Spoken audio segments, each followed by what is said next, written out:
I don't know. What am I saying? Who are you? What's your name? I don't know. What do people I don't know. need to know? Maybe we should go and listen to other podcasts and see how they start. Hello, welcome to Le Pod. It's a brand new podcast we're going to be putting out from down here in the basement of Le Pub twice a month. We're going to be talking to our staff, our community, local bands, local artists, and anyone we think is interesting. Yes, welcome to episode number 9 of Le Pod. A little bit of confusion out there on the social media. For some reason, we ended up posting that it was episode 8. It's not. It's episode 9. Wouldn't usually care, but that takes me one step backwards from my first landmark of 10 episodes. So it's episode 9, definitely, not episode 8. I hope we're all doing well. We've got builders here at the moment at my house, so I'm stuck within my bedroom. Not just on lockdown, not just a national lockdown, not just a local lockdown, but a lockdown within the walls of my own home as well. So going a little bit mental, but can't complain because today's guest is, as usual, awesome. It was a really good conversation. Really enjoyed it. You could probably hear me scratching my nose then because I'm professional in it. And yeah, you probably guessed it from our scratch card clues on Instagram. Today's guest is Supermarine. They are a 4-piece rock band from Blackwood, formed in about 2019, so fairly recent. But they've put out quite a few singles since then. Their most recent single, The Long Walk Home, it's out now on Spotify and all those great platforms. So give that a listen to if you haven't already. And also a little trivia fact for you about Supermarine. So in February of last year, they played a sold-out show at the pub, which was epic. I was there, I remember it well. And then just a couple of months after that, they played as part of the Floodstock lineup. Man, it seems like forever ago that we were fundraising for the flooding. That was about 4 catastrophes ago now, so yeah, distant memory. But yeah, so they headlined the last ever show that was in a pre-lockdown Le Pub, so that'll be a little feather in their hat forever, which is nice. As usual, we talk about all sorts, including... The song starts, he's about to start singing, and he goes, "Oh, boys, I don't feel so good," and then instantaneously just turns around and just spray paints the wall in like half-digested Cheerios and stuff. To be honest with you, I think that Le Pub show was the last time I was truly happy. There was such a euphoria. It's better than any sort of like feeling in the world. I think people just kind of like familiarity nowadays. Like, they don't like mystery anymore. They want to know exactly what they're getting and exactly how it's going to be given. Cool, I think we're just going to jump right into the episode there. I'll give you a promotion and a push-free week this week because there's not much going on and I can't be bothered to rack my brains to find anything. So thank you for all the support of the pod, thank you for all the support of the pub, and enjoy this conversation with Supermarine. All my cards on the table, so could be a learning experience for us all. Right, how we doing, guys? You good? Yeah, really good. Thank you. Yeah, good, thank you. How are you? Yeah? Lockdown number 712 treating you well, or what? Feels longer than that. Ridiculous, isn't it? Oh, Did you have any yeah. plans that were scuppered this time around, or are you kind of just postponing everything until a safer date? It kind of feels like every time we plan to do something at the minute, a lockdown gets put in place. Yeah. Like, well, we were going to go into the studio in February to do a bit of recording, but that's off now because, well, we would have had like 2 months to get in a room, jam some stuff out all together. I mean, we've been working on bits, but it's not the same as being able to actually like play and. It's not the same at all. Nah, you can't flesh things out unless you're in a room all together. Yeah, I know exactly what you And- mean. Like I struggle to even play when I'm on my own, to be honest. Like I just can't get the momentum to get up and go to actually pick up the guitar. It's weird. Like I need to be in the room with the boys. Yeah. It's all about That's the vibe. thing at the moment. I think everyone's like kind of lacking a little bit of motivation at the moment because we can't meet up with each other. Like you said, it's just getting that kind of vibe of everyone in a room is just so hard to do at the moment. Yeah, I'm kind of jealous of the I don't know what you'd call them, like the bedroom producers kind of thing, that this is just what they do all the time anyway. Like, that it must be a dream for them. Or the bands that live together, I guess. You know. Yeah. I mean, I think I said it to the guys in the lockdown at some point. I said, you know what we need to do? We need to get some like really shitty rundown box room and all just throw our stuff in a corner, and each person has a corner. We just live there, eat there, right there, and shitty mattress you found outside. Yeah, full of like, you know, worse than Corona and God knows what else, and we just live in there. And well, I don't think any of them were really up for it, but hey, it's a way of getting stuff done. Okay. Hey, it is. Yeah. One of the only ways of getting stuff done these days. Yeah. Anyway, before we get into it further, can we just introduce each other? Well, not each other. People know me. Hopefully people know me by now. Can you introduce yourselves? Put names to voices, as it were. Go around. Yeah. And just to make it more interesting, I'm completely putting you on the spot as well now. I haven't prepared you at all. But can you give me, like, I don't know, a fond Supermarine memory for people? That's a wholesome way to start a podcast, isn't it? I got mine already. Oh, God. I got mine, but I'm not sure if I should say it. Oh, go for it. No holds barred. Anything goes. Okay. So I'm Reese. I sing and play guitar in Supermarine. And my fond memory is actually from like way back. I can't even remember when it was exactly. I think it was just before last Christmas, and we got invited to the Welsh Music Awards. I know this. And at the time, Sophie wasn't in the band, and we had our ex-bass player, Dan, who looked about 12 at the time. He was 18, but he'd forgotten his ID. So I went to the bar and got us 2 pints. I literally put the pint in his hand, and as soon as it touched his hand, security grabbed me, and we were out the doors faster than, 1, 2, 3. No way. Yeah. Just straight out. Oh yeah, they were threatening to call the police and everything, like, and it was a massive big like ruckus, and it was like all I wanted was a pint. God, wow, fair play. Was that the one at the tram shed, or was it somewhere else? No, it was. Is it the Exchange Hotel, something like that? Yeah. Oh, the one that used to be the Coal Exchange. That's the one. That's the one. Yeah. So then me and Dan kind of just like sat outside in like where everyone was smoking all night, chatting to people, and like, oh, how's it going? And we were mingling and chatting and stuff, and they'd be like, oh, do you want to come? You coming back in? And we were like, no, it's okay. We'll see you in there. But yeah, we kind of had to wait until the end, and it was really cold. But it was funny. It was funny at the time, sort of, but at the same time, it was like, oh god. So that's Supermarine's first award show experience. Yeah. Then. Can only get better from there, I guess. At least myself and Matt did actually get a little bit of networking done inside the building, which is good. yeah, we got a bit done. Right. One of our mates there came up to us and said, "Oh, boys, what's happened?" And we said, "Oh, it's a long story." And he said, "Oh, well, Beth and Elfin's just come up to me and said, I've just seen half of Supermarine get kicked out. What's happened?" We were kind of like, "Ah." Living the rock star lifestyle, that's what it is. Exactly. That's some like Oasis-style antics or whatever before even people know you. I know. Fair play. Who have we got next then? For the pints as well. I guess I'll go next. I'm Matt. I play guitar, and funnily enough, I was going to pick that as my my memory actually. Oh, but he beat you. Oh, I don't know. Let's think. There was a time in practice once Reese was feeling a little bit under the weather. I love the foreboding laughter after each one of you starts a story. So Reese kind of turns out, "Oh, boys, I'm feeling a little bit under the weather, so I'm going to give it my best shot. But if I can't reach some of the higher notes, then I'll try my best." So we get like halfway through practice, and he's about the song starts. He's about to start singing. He goes, "Oh, boys, I don't feel so good." And then instantaneously just turns around and just spray paints the wall in like half digested Cheerios and stuff. Oh no, I didn't know about that one. Well, until now, I don't think anyone else did, to be honest. There's now the world there's does. photographic evidence as well.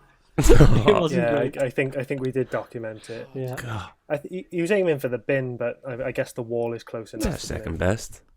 I want to point out this was pre-COVID, by the way. Oh man, kudos to actually even get into the rehearsal in that state. To be honest, fair play. We well power done, through. We always power through. Jay or Sophie, who's going? Go on then. I've got a bit of a funny story. Well, I'll go for a nice story. Even though I could mention the time that a guitar, one of the boys' guitars had an axe put through it, but I won't mention that. So my memory, Wow. actually, I'm going to go with a fond one, is our last headline show pre-COVID in the world we once knew. The headline Nice. the headline at the pub. Very fond memory. I was there myself. Which was, I'd say, probably my favourite gig I've played in the 6 or 7 years I've been Definitely up gigging, and I think the other boys will probably put it to top of their list as well. So yeah, that's me. I'm Jay. I forgot to mention I'm Jay. I play drums in Supermarine. That's my memory. Class. Feels like so long ago now. Tell It me does about feel like a long time ago. What is? Is it a year? No, It's almost a year. It's almost a year ago. about 11 and a half months now, I think it is. That's shocking. Because you guys played the last ever show in the pub as well. My Yeah, band we were did. playing that as well. That the Pre-COVID, Floodstock yeah. one. Yeah. The fundraiser. yeah. Yeah. Yeah, and that was a weird night as well. It was just like I feel like that one was the night I kind of like realized like, oh, this is good, and It was the beginning of the end. Yeah. yeah. because I've never seen Newport like that, where everything just felt like it was a ghost town. Yeah, it was proper like apocalyptic. It was weird. Yeah. It was about 3 of the bands that fell out of the lineup as well. Yeah, we no, kept it getting was pushed crazy. up the bill, which was fine by us, but not under great circumstances. No. Weird. Oh, it was just such a strange night. Yeah, Saturday night as well, wasn't it? Yeah. So It was- it was absolutely dead in town. Yeah. I've never seen it so quiet. I know Yeah. it's a weird thing to mention, but like, because now thinking about it, with all like the COVID regulations and stuff, it's one of those things that's always stuck in my head. Is like everyone that night shared the same microphone, and that would just never be a thing now. Yeah. Yeah. I always Weird. think about that. It's weird. Yeah. Yeah, That's rock and I'm roll. kind of glad, to be honest, because one of the microphones I had prior, I think we were in the same gig. I'm not too sure, but I think it was at Big Top, and I don't know whose microphone it was, but it smelt like wet dog. That's definitely recent. Oh. No, wait. We didn't. I didn't fetch my mic to that one. I didn't fetch my mic. That was the house mics, I think. Yeah, it was. I was smelling it, and I was just had to sing into it, and I was like, I am just completely horrified right now. It just smelled disgusting, like all the way. So that's Sophie for all the listeners, and she hates microphones that smells of wet dog. Well, I was gonna say I do have a fond Supermarine memory. Prior Go on. to joining the band, it was at your Blackwood Miners gig, and I think it was the first time that we'd actually all met properly. And you guys invited me down to come watch, and I just remember the state of panic between all of you when both guitars just went completely silent. Oh no. Yeah. Been Yeah. there. We had the guy filming the behind the scenes video to thank for that one, tripping over a plug. It's I always just something that simple, isn't it? Just someone Yeah, I tripping mean- over a single plug causes the entire show to just collapse. It was just your faces though, where you were just, that really kind of awkward smile where you just sort of like you don't know what you do, but you still gotta like act like you know what you're doing. But I mean, like, it sounds weird, but I kind of laughed because I knew something was going to happen. It was just a matter of what. Yeah. And when, yeah. Yeah, it's like, we always kind of joke, it's like, we have this kind of like luck about us that something memorable is going to happen. It's just whether it's going to be good or bad. Something noteworthy, but positive or negative. I yeah. was just glad that I wasn't the only one in that situation. 'Cause, Yeah. I mean, it's usually me, isn't it? Like when we played the Floodstock, my strap just completely came out of the guitar. So I was playing the guitar like a double bass for like 30 seconds before I could manage to change I thought that was change intentional. guitars. Well, that's what I tell It's all everyone. part of the show. All part of the show. I meant to do it. So you mentioned, Sophie, that you've only recently joined the band. Like, how did that come to be? Like, I don't want any kind of in-depth, I don't know, nitty-gritty of breakups and stuff or whatever, unless you want to share, whatever. I don't know what happened. I mean, to be fair, like, I'm a guitarist at heart anyway. I'm not really a bass player. Oh, right, okay. But it's sort of like you can kind of translate it from either or sort of thing. And essentially, I just got asked. They were just sort of there going, like, we've been friends for a while, like, you play music, you're a songwriter, you just seem like the perfect fit for us. And that was sort of very complimentary. And obviously what kind of sweet talked me into it in the first place kind of thing is it's kind of one of those. But in terms of it, they just asked me, and I had some spare time coming up, and I just thought, well, why the hell not? They're a good set of lads, they're a great laugh. It's just, you might as well join it. Nice. And how are things going? Have you even managed to play a gig together yet, or has that not come about? No, we've managed to get into a practice though, and recorded some stuff, which, I mean, I've got a lot of catching up to do, considering they've got like a big repertoire of songs, and considering what we're in now, it's a perfect time just to sort of learn all those songs and get them up to scratch for when gigging does start again. True. And keep working on the new ones as well. Yeah, I've put in my 2 pence. Is there a lot of new stuff kind of in formation throughout lockdown? Yeah, I mean, we probably got... Yeah, I don't want to say we've got a full set coming, but, you know, we can change a lot up now, if you know what I mean. Yeah. I think it's good to have options when you're playing live, because you don't want to be playing the same songs week in, week out. And when we do get into the position again where we can play live and in front of many faces and have fun again, I think I don't know about everyone else. I'd love to just do a massive 2-hour show and just play everything just to get it all out of my system and feel that buzz again, you know? Oh yeah. Yeah, definitely. But I think it would be nice just as well, just so we can chop and change songs and keep it a bit mixed up. Yeah, for sure. Keep it fresh. So describe kind of, like, we know the individual members, describe the Supermarine kind of sound. Like, what inspires you? What do you go for when you start writing a song? How would you describe to someone who hasn't listened to Supermarine what you guys sound like? Anyone want to take this one? We're an alt rock band, I think. I think that's the category you kind of put us in. I'd say so. Lots of different influences, whether that comes out in the music, but I think all four of us individually have got our own influences, our own genres we draw from. I guess Reese, for the songs we've released previously, Reese is the songwriter, I guess, has had a bigger influence on the sound, but obviously when the rest of us add our parts, it all comes together, you know, quite nicely, yeah. I think. I think it's kind of a weird thing, because we get told a lot that we're a familiar sound, but at the same time we've got a very distinct sound as well, if that makes sense. Yeah, that makes sense. Yeah. I couldn't tell you why.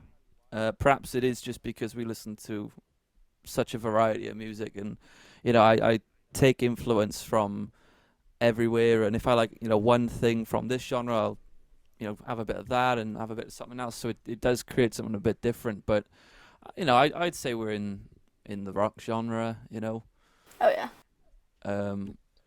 Nothing too heavy, you know. That's not what we're about. We're just about good songs, good music. Songs I think. Oh, sorry. No, go on, Soph. I was gonna say your sound kind of fits in with more of kind of like the sort of classic new age sort of rock, if that makes sense. So it's kind of like if you did sync it to a movie or something like that, it'd be on like one of those kind of American Pie type movies where it's just a bunch of kind of lads just having a good time. That's the way I think of it. But I mean, it could change considering like I'm part of the songwriting process now and everything like that. It could be the fact that my influences slightly change and alter the sound that was happening before, but it's just that's kind of my opinion on it from an outsider looking in. Okay.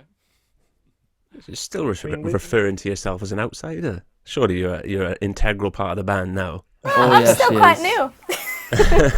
Nah, she's just humble. She is. You're part of the fam now, Soph. She's part of the Supermarine sandwich. Well, you guys stop. I'm blushing. Well, you to be fair, you were part of the fam anyway, but just now you're close fam. Yeah, to be fair, she was basically the 5th member before she became the 4th. So I mean, she basically just got a promotion from off stage onto the stage. So does that make me the head fangirl of the group then? I mean, I guess that's kind of why it works so well. Like when we, unfortunately we haven't been able to gig, because of the pandemic. But when we have been able to get into a room, it's just a really good dynamic. And I suppose that's because we were all really good mates with Sophie before, long before her actual joining in the band. So it was a lot easier than getting somebody completely new in, getting to know them. And then I suppose Soph already knew what the songs sounded like as well. So, being as we've gigged together before. So it was just a natural kind of progression of things, really. Yeah. I think you kind of nailed it as well, Soph, when you said about like having a good time. Like when I hear your guys' songs, like that's what I feel like as well. I feel like they're defined by just like massive choruses. You know what I mean? Like the choruses really stand out. Would you agree, kind of thing? Have you ever I just kind of segged from one question to another, but do you ever start a song with a chorus? Do you have a chorus line in mind and you go from there, or how does it work for you guys? For me personally, I guess I think when I kind of write a song, I always base it back on films, really. Always it's a weird thing because I think a soundtrack to a good film can take a good film into an amazing film. 100% agree. Yeah. And everything I kind of write it almost from a film standpoint as opposed to a song. I like to think about it as a visual entity rather than just a sonic one, if that makes sense. Yeah. And is that even before lyrics written as well, just the way that the instrumentation kind of hits you? To be honest with you, I kind of write lyrics first nowadays. It used to be really much the other way around. Yeah. But now I kind of do it all a bit backwards, where I kind of write a lyrical idea first, and the way the words may sit will spark rhythm and melody, in my head, kind of thing. And then I just harmonize the chords and the rest of the music around the lyrical and melodic content, if that makes sense. Yeah. That's interesting. So you see a scene as if from a film that accompanies parts of the song. Yeah. Cool. In a way, I think even when I listen to music, really, I look at it like that. It's when I listen to music, I kind of can judge what I perceive to be something good or not so good by the imagery it creates in my head, if you know what I mean. Yeah. And I think if a piece of music can create that kind of visual stimuli, if you want to call it that, then it's more powerful than if it's just a throwaway pop song on the radio. Yeah. Agreed, yeah.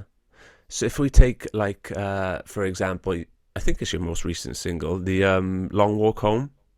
Mm-hmm. What kind of scenes was that written to accompany? What film would that conjure up? Or did it conjure up to you?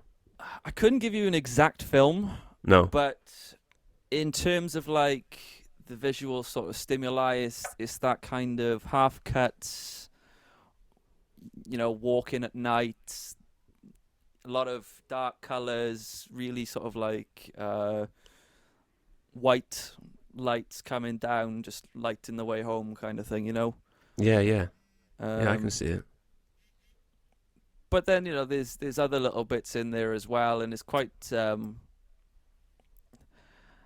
almost in some ways, I don't want to call it philosophical, but it's kind of those kind of like thoughts. Like, I think one of the lyrics that stood out to me when I was writing it was, "Can't find the things I need to know, so we sit around for hours just watching TV shows." Mm-hmm. And it was kind of like this thought I have that people now are kind of like so stuck to screens, and everything that they take in is from television, from their mobile phone, from laptops, and there's no real desire to go out there and figure out the bigger picture, if you know what I mean. Yeah. He says as we're all sat in front of computers. This is not by choice, though. No, for a change. forced screens. Yeah, exactly. I was going to ask you about that though, because like at first listen, Long Walk Home, it could come off as just like you said originally, like it's just the lads staggering home kind of after a night out kind of thing, and you can just take it at that surface level. But it sounds like there was more to it as you were writing it. Yeah, I can't remember exactly where I was when the initial idea for that song sort of came into play, but I was walking from our local Weatherspoons in Blackwood at night, and it's probably about a 20-minute to half-hour walk when you're drunk, Yeah. And it was one of those kind of things. It was a cold night, and you just walking in the dark. I think I was with Dan at the time because he lives right by me, and we didn't really talk much on the way home. And we were just really kind of like thinking, you know when you're in one of those like really drunken states, you just really think about life and all that kind of stuff. And, Yeah, get deep. And it sounds cheesy as hell, but I think, as we were sort of getting close to home, I said, "Fuck me, this is a long walk home." and we kind of just went from there, really. And that was it. The song was born. Pretty much, man. And how's it gone down so far? With that being your recent single, has the reception been good, or I guess hampered somewhat, at least, by COVID? Jay, do you want to talk about it? Yeah, well, the one I think that was possibly a bit hampered by COVID would have been the one before that, The Other Side, because we had some shows planned around it. Then the virus, hit and it stopped all the plans. But as far as Long Walk Home was concerned, the whole process was done in lockdown. Obviously, the song was recorded months beforehand. Yeah. But we were able to plan for it without playing shows that time round. Right. And so as far as radio playing things like that, I did fairly well, and we did the live session with Janice Long, which was a cool experience, which we had to record obviously at home and then send the live tracks across to her, So yeah, and hopefully next time we release a single post-COVID, we can actually get to the Radio Whale studios for the live session, which is what would have happened, in normal circumstances. Well, it's on my playlist anyway. So we've got that success. Can never take that away. That's all you need. Exactly. What was I going to say? Oh yeah, about the video that you guys filmed for it as well. Was that filmed in lockdown as well, or? It was, but it was kind of like it was in when the restrictions were a little bit more lax. Right. Yeah. So yeah. we could kind of meet up, but not kind of get into big crowds, and we did it all kind of. It was all pretty social distance, really. And to be honest, none of us really go anywhere without each other. Yeah. We're very like close unit, so we kind of do everything together. Anyway. Yeah. Yeah. So it's not like Matt's gonna bring all the diseases, and he might, but but he's not gonna infect the rest of the group too much, at least. Yeah, that makes sense. So how, like, I watched the video literally just as I was waiting for you guys to log on. Then it's cool. Like, I like the style of it, like the black and white, and it almost cartoon, not quite cartoon, but you've got that kind of effect where it's almost like hand drawn kind of thing. Where did that come from? Whose concept was that? Well, we went with our friend Ryan Nicholas, who works with, he works with like the Now and a few other bands, I think. But we went up to his studio after contacting him, and I guess we kind of just gave him full kind of control over how the video turned out. Really, he wanted to do like a mix between, like you said, the sort of cartoony visual sort of stuff mixed with like a lyric video, right? Because it was something that we haven't done before, and we just kind of trusted him, and we loved the way it turned out. So yeah, it looks great. I really like it. Was that the first? Oh, sorry, go on. I was just going to say there's a lot of really cool uses of colours and stuff in there as well that I thought was really, really cool, and I really dug the vibe. A lot of purples and reds. I think at one point around the time of that release, we all had like a matching profile pictures of our like outlines with just the colours behind us, and that was really cool. Nice. I think a lot of that was Ryan's idea as well, so he did a really good job on that. Believe it or not, as well, I'm sure he mentioned that's the first time he's ever filmed and edited a music video, so not bad for a first try, I think. Yeah, not bad at all. Yeah, either first or second, it was. Yeah. But early experience still. Fair play. Was that your first video that you've done, or have you done others? No, we've done. I think that was the fourth one. Oh, really? Man, I'm yeah. behind. We've done a video for every single that we've released nice. thus far. We started with our first single with Decadent Flowers, and we were lucky. We were on the Forte project. Oh yeah. They helped us out loads. They were a massive help, and they helped us sort the video for that. Living for the Weekend, the other side. Yeah, right. They've all got videos. Living for the Weekend filmed at the Le Pub show as well. The Pub show, obviously. Ah, was it that last one that you did? Yeah. Not the headline. Floodstock one. The headline. Your headline one. Yeah. Nice, man. That's cool. So is there like a YouTube somewhere that people can go check them out, or? Yeah, they're all up on Supermarine. What was it, Supermarine Band? Yeah, YouTube. Everything. Our website, our social names, it's all Supermarine Band. At Supermarine Band. Yeah. At Supermarine Band. Twitter, check it out, Facebook, people. Instagram, everything. So you mentioned that the sold out headline Le Pub show. Let's indulge and reminisce a little bit on a time where we could play live shows. How was that? Because you guys sold that out, right? Yeah, it was magical. Hot and sweaty. Yeah, it was. Yes, it was. Were you in the crowd? I was, yeah. Oh, nice. There's pictures. Yeah, there's pictures. There's I can show. there's a picture. Yeah, there's a picture that I think it's me and Matt like really, really close together, and just between our arms, you can see Sophie's face, and she looks like she's off her face on God knows what, but she probably just had a couple of beers. More than a couple, Soph. Shush. When you finally get like a on stage photo with all of you in it and Sophie in it, you should use that picture from the Le Pub show of like the meme, like how it started, how it's going, kind of thing. Like hashtag glow up. Yeah, exactly. Made it on the stage now.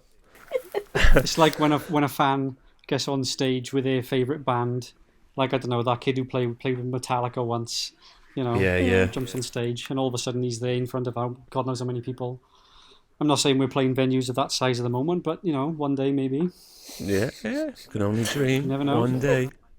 I hope so. Because I obviously have been to the guys like gigs and stuff like that before, and like it's always been such an awesome atmosphere, both on and off the stage from what I saw, and it sort of it gave me like a really warm feeling, going like that's how I wanna do it.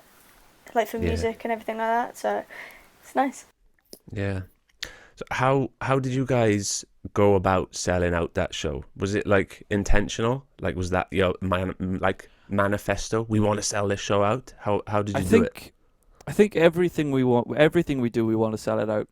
Yeah. We don't want to turn up kind of thing. No, we don't do half measures and it's the kind of thing I think I said to them weeks before, I said, if we don't sell this out, I'll be pissed off. In fact, I think it was like a month before, and I said, if we don't sell out with a month to go, I'll be pissed off. Yeah. And it's that kind of drive and push that we take into everything we do, really, because everything we do, we just want it to be the best it can possibly be. Just so, I don't know, it's kind of one of those things, isn't it? It's just so at the end of the day we can look ourselves and say, we've done as best as we can, yeah? Yeah. I like it. Yeah, it's just about like just giving everything 100%, and like Reece said, no half measures. I mean, I loved it because I'm the Newport boy in the band, and like I've been to Le Pub, God, so many times, but never played it. Oh, right. Until that show, and it was just like, I just loved it. Dream It sounds come cliche true. to say, it was one of the best nights ever and stuff, but it was like, I just loved everything about it. Like, it was like perfect. To be honest with you, I think that Le Pub show was the last time I was truly happy. Yeah? Oh, God. Yeah, honestly, it's like there was such a euphoria. It's better than any sort of like feeling in the world, and it was one of those things. If I could just have a sniff of that again, Yeah. Just bottle that feeling. Bliss, yeah. Yeah, it was the last time we got to do what we do or want to do. Yeah. And like, I'm not going to say that we didn't appreciate it enough at the time, because we definitely did. However, if we knew the virus was coming around the corner, or we knew the world was going to shut down, we probably would have stayed on stage for another half an hour and just repeated after set or whatever. Drag it out, chuck some covers in. Yeah, exactly. Just do a second night, doesn't it? back to back, sell them both out. So, in terms of like the practicalities of selling out a show, would you say there's any like key or secret or advice you would give to kind of other bands? How do you do it? It sounded like, because you talked a lot about not doing anything like half-assed. So do you rely on your kind of live reputation to sell out shows, or what? That's a really difficult question. Yeah. I'm not expecting like a definitive lucky answer, but I want to see what you guys think. Yeah, I mean, we're lucky we've got like a pretty big like support network with friends and other bands that we've gigged with, and just kind of we're lucky we got a big support group of like people who will come and just show up for us and stuff. But since we've been a band, we've just been just focusing on like growing our fan base, I suppose, and just trying to get it's kind of just gone all pretty organically, I suppose. Yeah. Friends, family, and just people who have just stumbled upon us, listened to us like on the radio, and just turn up to a show. Yeah, I mean, it's happened quite a few times where like groups of people have just shown up, and in fact, I remember we did a gig in Crumlin once, and a group of guys showed up, and they walked in, paid, and basically stayed in there for about 10. We hadn't played yet. We we're later on, and they stayed for about 10 minutes, and basically we're about to walk out, and they said, "Oh, we thought Supermarine were playing tonight." And I was like, "Oh yeah, we are. We're on in about half an hour." And he's like, "Oh," and we kind of just got chatting after that, and apparently they just like heard us on the radio and just came down. Just a lot of stuff like that. I think they've shown up to a few gigs since then. They were at Le Pub as well, which is great. Yeah, they were. Yeah. Just made some hardcore fans. Mm-hmm. Class. But I think a lot of it's got to go to the boys, Jay especially, and Matt now with the social media. Them two have been the ones that keep on top of that element for the most part. And I was going to go to social media as well, kind of see what your thoughts are on it. Like, to be honest, I come from a background of it being like a necessary evil. Like, I almost like hate it. You know what I mean? Like, I fully agree. I feel like I do like hate these it. legendary bands, like Led Zeppelin never had a Facebook or whatever. You know what I mean? Like, and there was like a mystery behind it. And social media takes that all away. But like my band have social media as well. Like I genuinely think there's a necessity in this day and age. Definitely.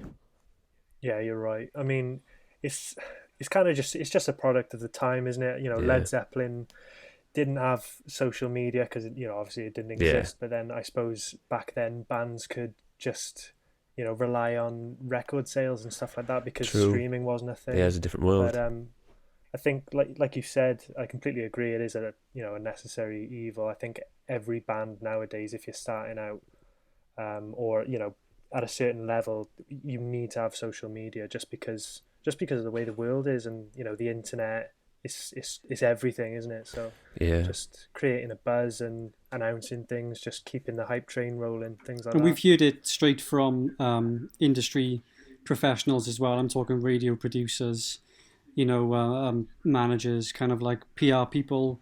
We've heard it straight from them that you just have to have the social media presence, as much as it can be a pain, and it really can be. That's Yeah. unfortunately quite high up on the list nowadays of what people look for. So, Yeah. Sad but true, I guess. Do you think Yeah, there's definitely. a way that you can like use social media while kind of maintaining a sense of kind of mystery and intrigue? And like, I hate the term rock star, but like, what that means, like a larger than life kind of character. I think on a personal level, perhaps, but I think as if you look at a band as a brand or an entity, the band needs to be promoted in the best way possible, if that makes sense. So the social media can do that part, but then if there's interest in specific members, it gets a bit. Then I guess you can say there's a bit more mystery, Yeah. Like I think people just kind of like familiarity nowadays. Mhm. Like Yeah. they don't like mystery anymore. They want to know Right. exactly what they're getting and exactly how it's going to be given. Yeah. Kind of thing. It's sort of like with gigs, any kind of pictures that you put from the gigs, people are going to go onto your back page and be like, oh look, there's me in the background, and then that sort of relates themselves to the band, and they feel kind of at one with it, from my perspective anyway. No, that makes sense. Yeah. People kind of, I don't know, maybe like want to feel like they're friends with their favorite bands instead of feeling like they're from a different planet. You know what I mean? Yeah, exactly. Like people want to have connection, because Yeah. otherwise they're just sort of, going to a gig of a complete like rock, essentially, like a brick wall, and it's sort of like people are going to turn away from that because they want the engagement and they want the familiarity there. And I think that's sort of like the best way that social media does it. Like you said, it is a necessary evil, but it also does necessary good, because then it connects you to your audience and it connects you to your fans, and that connects them to you. Yeah. I guess it connects them to each other as well. Like someone else can see, like so and so is listening to Supermarine, and then they check them out, and then it just grows exponentially. I guess. Hopefully, that's the dream. Well, yeah, it's sort of, it's just the look of the draw nowadays, because it's just so saturated with everybody just trying to be out there. It's just what makes you be sort of the pick of the tide, essentially, to then come up out of the sea of just complete chaos, to then get yourself up there and it become sort of what you want to be. Yeah. I've got quite a funny way of thinking about it, to be honest. Like Soph said about the, everyone wants to know everything nowadays. Ben, are you a Star Wars fan? I'd probably say so. I've seen them all. Yeah, I'm not like a super fan, but yeah. Well, back in the day, right, when Return of the Jedi came out, Yeah. nobody knew anything about Emperor Palpatine. Right.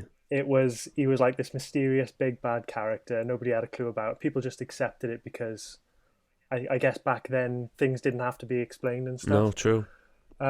Nowadays, any film comes out, a couple of years later they're coming up with spin-off films and series Prequels and about, stuff. prequels, sequels, and everything else.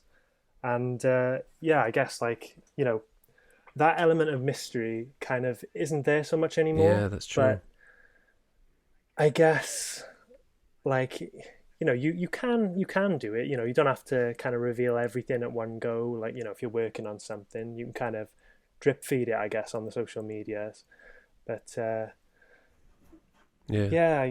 Well, that's why it's so versatile, because you can keep one thing a mystery while still kind of opening up the rest of the floor, sort of thing.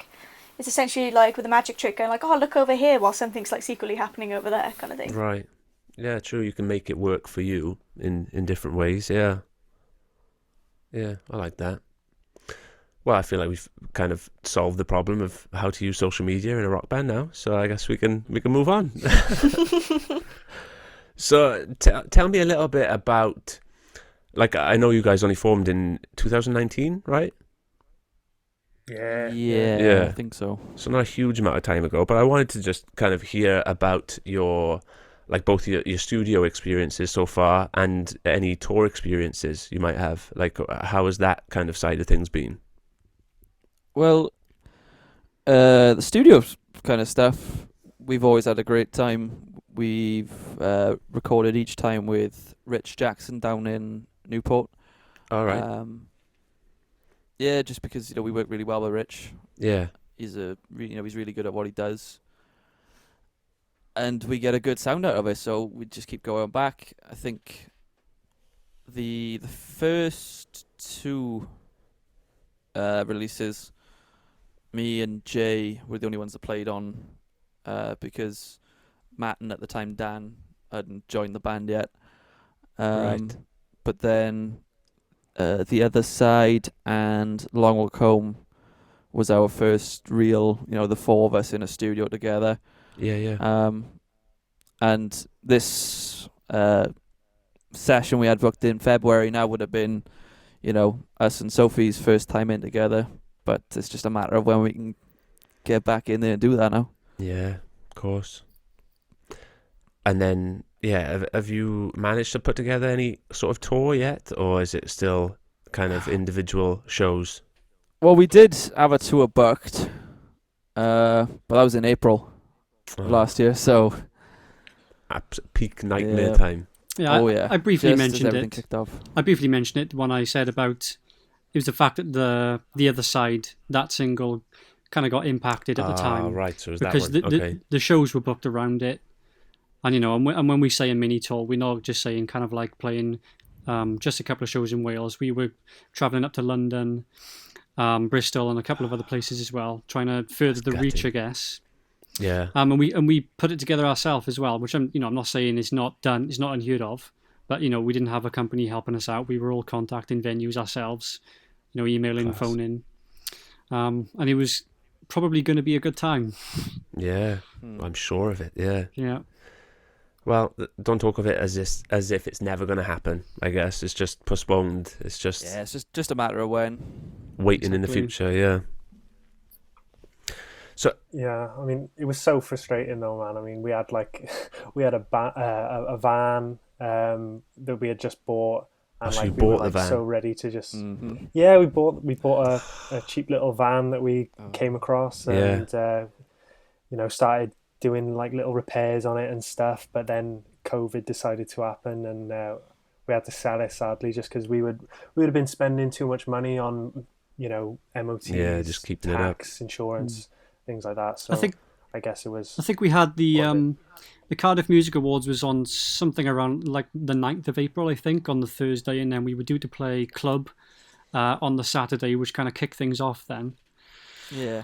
But that's on the shelf for a future instead. Yeah. Nightmare, man. Well, like, I don't want to end things on such a down note. I want to talk about something more positive. I've done that before, just ended podcasts on a depressing note, so we won't do that again. I wanted to talk a little bit about ambition.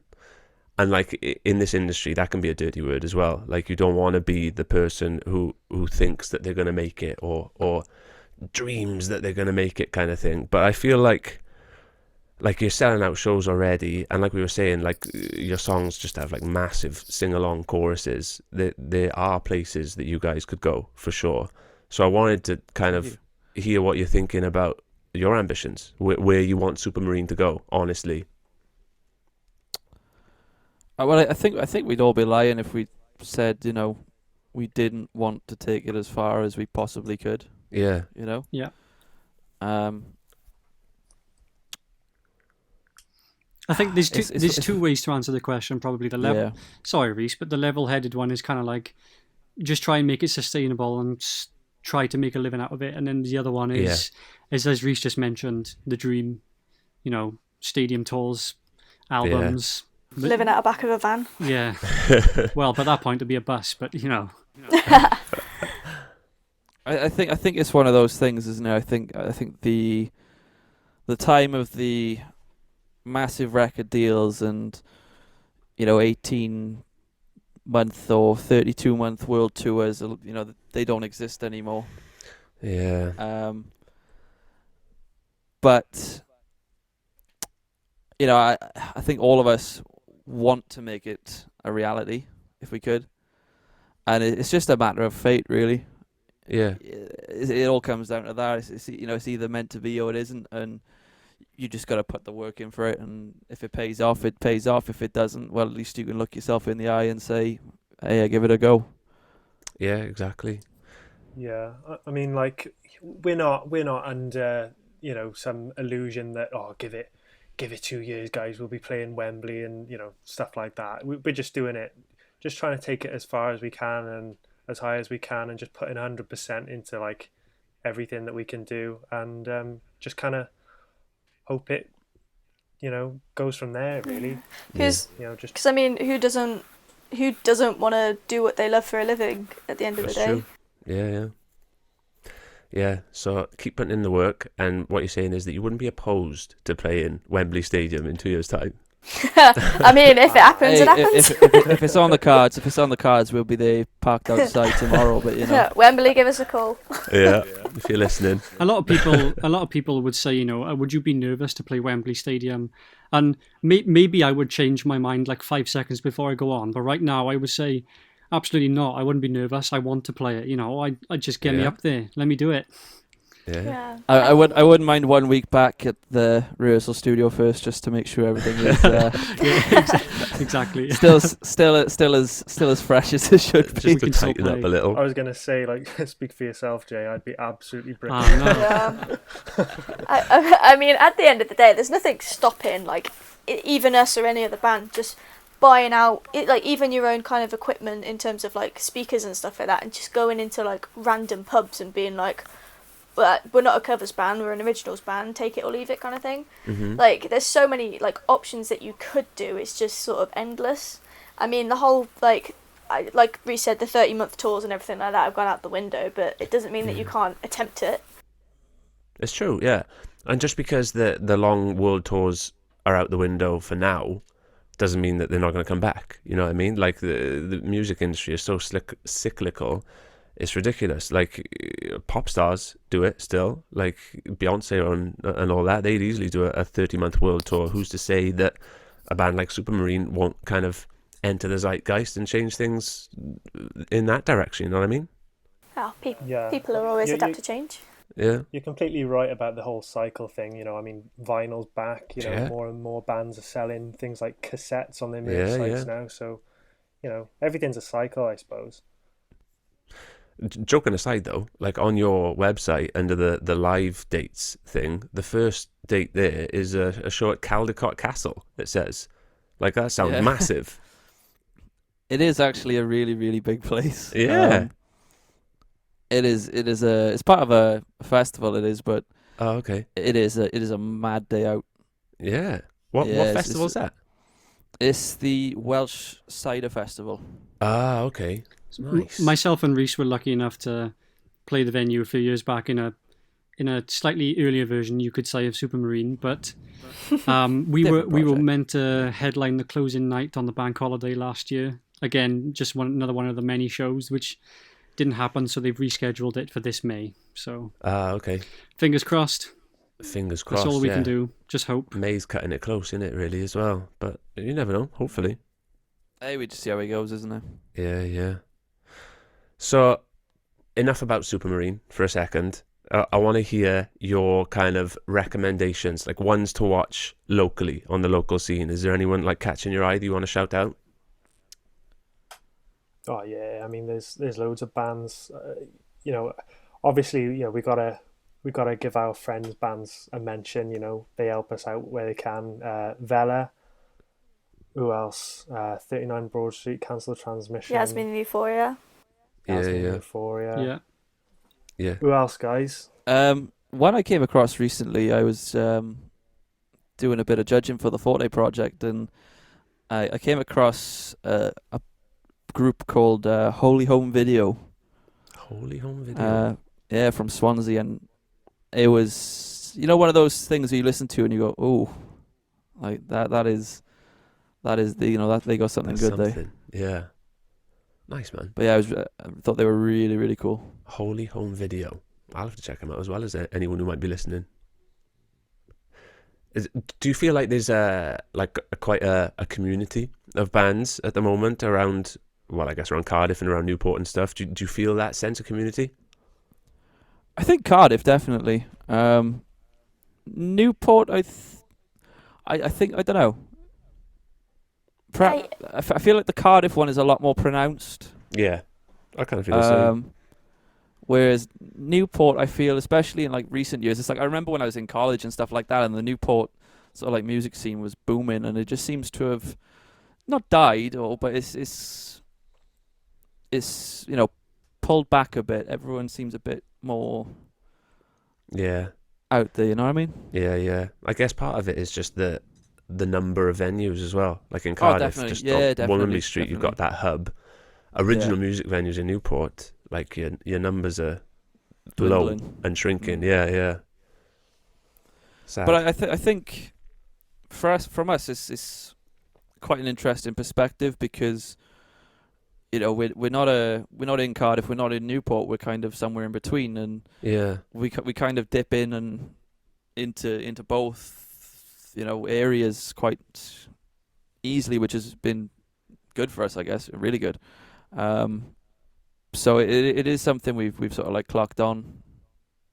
Yeah. And noticed.